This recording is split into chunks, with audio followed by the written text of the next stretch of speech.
James here, so I'm going to talk about a thing. I'm going to put it under Mistake Monday. Now, the reason I'm doing this is because this has happened twice in my lifetime. And so I want to talk about it. And that's just don't dismiss something as being cheap because it comes from someplace. Now, I will put a disclaimer out. There are things that are made for entry level or lower line from those places, but that doesn't mean that everything that comes from there is cheap. And the reason I'm talking about that is my first kit was from Premier. It was made in England, but it was a high-end Premier. From the local music store in Murray, Kentucky, from Chuck's Music, from Chuck Simons. Chuck dealt Slingerland, Ludwig, and then he took on the Premier line. I might have been the first Premier kit that he sold. Anyway, that's not the point. The point is that over time, we knew Rogers made in America, Gretsch made in America, Slingerland made in America, Ludwig made in America, and I'm sure I'm leaving out. There's some other ones that popped up that were in the mix at different times, Fives and some of that stuff. But my point is the big ones were Gretsch, Rogers, Ludwig, Slingerland. Okay, and then there were some other knockoff type things, and then a lot of kits that came into the country, what we generically call MIJ kits, which are made in Japan.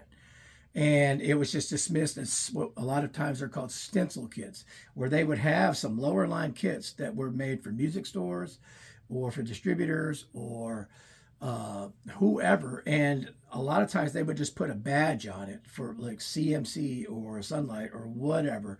And this is not to cut down any of those kits. It's just that they were generic kits that were put out, stencil kits, if you will, and they were often made in Japan.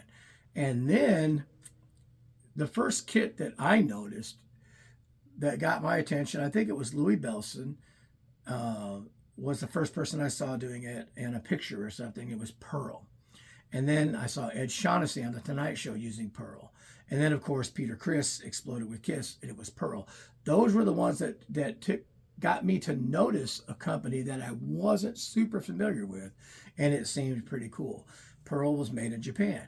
And then the modern drummer era came in, and you started seeing ads from Tama, and you started seeing people like Frank Beard or John Panazzo from Styx, or just tons of drummers using Tama, and you're like, wow, that looks really, really cool. And then in addition to that, Yamaha pops up and takes over for a while. These were all made in Japan, so they weren't cheap kits. They had different levels of kits, but they were top of the line kits that actually gave the American kits a run for their money and actually forced a lot of them almost, if not into bankruptcy, to reorganize. Ludwig kind of survived that through several sales and stuff like that. But anyway, I think Tama forced everybody to make better hardware. My opinion. I think Pearl came in and made everybody take a look at alternatives like fiberglass shells and some unique sounds, and a lot of people explored beyond the basic 5-piece kit or what we saw John Bonham and some of these people using when Peter Criss shows up and Shaughnessy and whatnot. Ringo was Ludwig. So my heroes growing up, Buddy Rich was, most of the time that I was growing up, it was Slingerland. I have a Buddy Rich Slingerland kit I can see from right here over there. That's an American kit, but those Pearls, Yamahas, and of course I'm a Yamaha guy now. This is a recording custom made in Japan, and it's top of the line. In fact, there was a point where the recording custom was the number one kit on all the riders. And you saw some of the American companies start to fall by the wayside a little bit, and you have to reorganize. And then DW comes out. Now, Sonar existed. Don't get me wrong. I'm not saying they don't either. But DW came out with an American-made kit that they bought the tooling and stuff, the dies from the Camco factory that existed as an American company.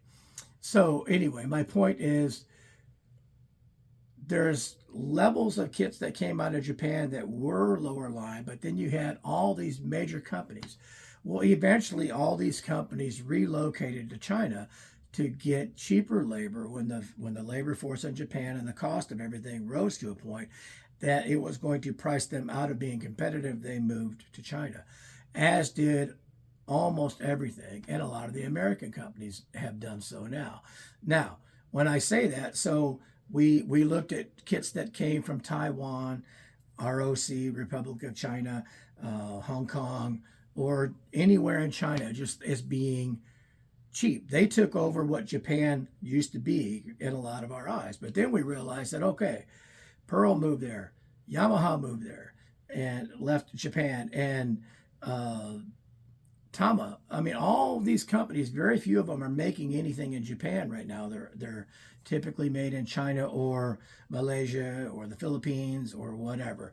And this all happened over time to a point to where now Yamaha has their own factory. So made in China doesn't mean cheap. It doesn't mean that it's not good. Pearl, all it. Now, people are going to slam me for this. DW's top of the line couple of things that they have are American made. The PDP was in Mexico for a while. I think it comes from China now, but I know that they have another series, and I'm drawing a blank on what it's called. It's not the Designer, but it's something else. That's a DW line that is made in China. So Gretsch has a bunch of stuff made in China. Then they have their American-made stuff. Ludwig has several things made in China, almost everything except for, I think, the classic or the super classic line might be America. And they have a certain line of snares that are made in America. Slingerland's gone, but now back under DW's umbrella. I can't tell you enough about that, but I know that Rogers went down and came back up and is going now.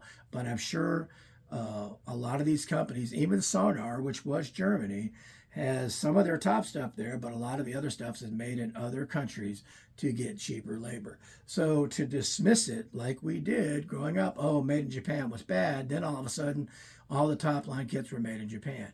The same thing has happened in China. And so I'm not dismissing any of the major companies.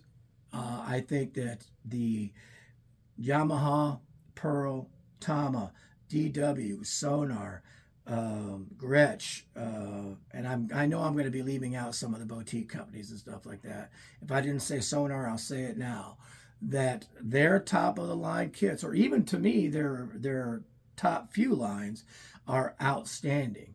And regardless of where they're made to their specs and they're outstanding. So I can't dismiss it as cheap. Of course, we know every company has some kind of entry level. Yamaha's, I can't remember what it's called, the Gig Maker, or I know it was Rydeen for a while. Those are designed for lower level players, beginners, if you want to call it that, but still have a certain quality. But I think, like when you look at the Stage Custom, for the money, that's an excellent kit that would have been considered a lot of pro features when I was a kid. But they have several levels now, and as does Pearl and Tama, and they're all fabulous and whatnot. So I can't dismiss being made in China as being cheap. I think there's things that are made to a lower level. I think that we sometimes look for parts and we used to go to Gibraltar because Gibraltar had a lot of replacement type parts designed after the major companies. Then SPL, which is I think that's owned by Guitar Center now. I think it's called Sound Percussion Labs. Those are all imported parts. Cardinal Percussion has a lot of imported parts that used to be under Canon Percussion. I believe that was the same company. And of course, we have all kinds of parts. And I'm learning more as I'm meeting some of the manufacturers and some of the people from China. Yes, they have the ability to reproduce very similar items at a lower cost and sell it cheaper, but they also make a lot of those same products for the major companies. So to dismiss anything is because it comes from someplace as being cheap. Just do your research. Cheap and inexpensive are different types of things that they have for different levels. If you buy a car, there's a big difference between, a $15,000 car and a $115,000 car. If you buy shoes and they're $15, there's a big difference between those shoes and a pair that are $115, and so on. It can be that way about food products, clothing, anything. So you get what you pay for, do your research and everything, and just realize that just because it comes from someplace doesn't guarantee that it's not of a certain quality. So the mistake Monday is don't dismiss something without doing your research first, because almost everything from some of the most popular companies out there come from an area that you think might be inadequate in what and how it makes things, but it's not.